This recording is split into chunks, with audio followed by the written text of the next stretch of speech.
So today's question is, how can I buy real estate without a good credit score, without a lot of money, and without a ton of paperwork like tax returns, W-2s, and bank statements?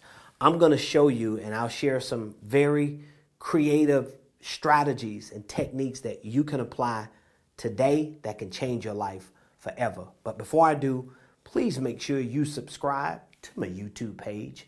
Please do so. If you've already subscribed, thank you so very kindly. My team and I, we appreciate your support.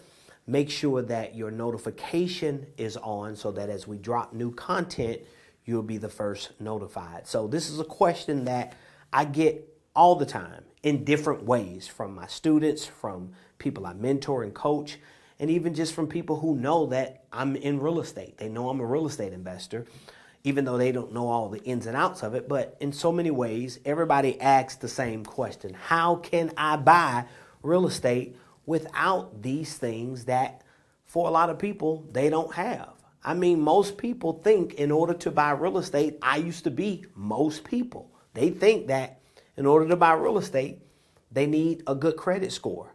But guess what? The truth is, you do not need a good credit score to buy real estate. Most people think in order to buy real estate, they need a lot of money. Now, I'm not going to say you don't need money.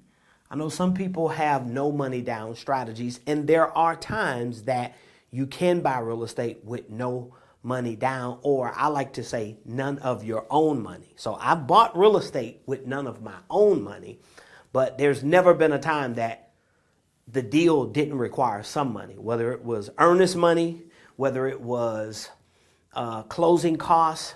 Somebody has to pay that. It doesn't always have to be you. And then some people ask the question and try to figure out, like, how do I buy real estate if I don't have tax returns? Guess what? You don't need none of that. Now, how in the world are you going to buy real estate with bad credit, no money, and no tax returns, W-2s, bank statements? You just ain't got no paperwork. How in the world can you pull this off? Here's how you pull it off. There's a thing called creative real estate investing.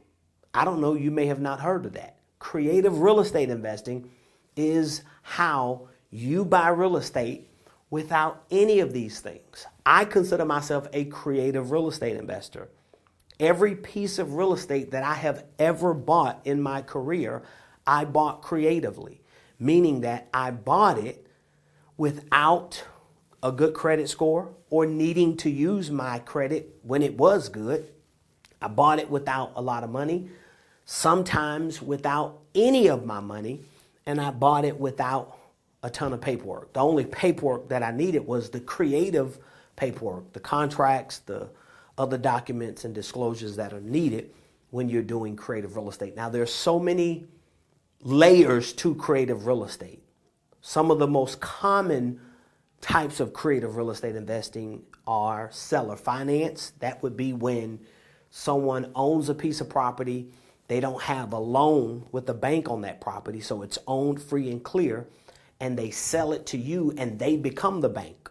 So you create the terms, and once you create the terms, you go to closing. Like any other real estate transaction, you close with a closing attorney or a title company, depending on what state you're in, and you become the legal owner of that property. But that seller who was the owner has now become the bank. That's seller financing.